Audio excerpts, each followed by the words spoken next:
j'ai envie de trouver ma voie, mais je ne sais pas du tout comment faire. J'entends très souvent cette phrase. Stephen Covey, qui est un conférencier très connu américain en développement personnel, répond à cette question en disant: il faut sonder son cœur en permanence, car c'est de là que découlent toutes les réponses de notre vie. J'avais fait d'ailleurs un post Instagram à ce sujet. Que t'inspire cette citation? Eh bien, il est essentiel d'apprendre à écouter son cœur. Depuis que je me suis lancée dans l'entrepreneuriat, je fais beaucoup d'appels, je développe mon réseau et j'échange au téléphone avec certaines femmes à qui j'offre une session de coaching offerte par téléphone avant qu'elles deviennent clientes. Et qu'est-ce que j'ai constaté? Certaines d'entre elles n'écoutent pas leur voix du cœur.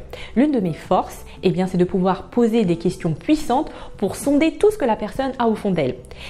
Et lorsque je procède ainsi, eh bien, il s'avère qu'elles savent parfois ce qu'elles veulent faire. Je me suis découverte une passion pour l'entrepreneuriat et parmi ces femmes, il y en a certaines qui rêvent d'entreprendre.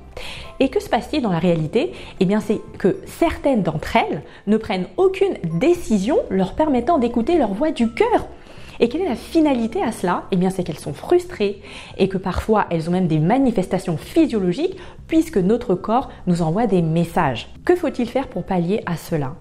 Eh bien, c'est agir avec courage. Platon disait que le cœur est le siège du courage. Maya Angelou, qui est pour moi un de mes mentors virtuels, disait que sans le courage, il est impossible de développer d'autres vertus. Et qu'est-ce qu'implique le courage? Eh bien, c'est de se détacher du regard des autres.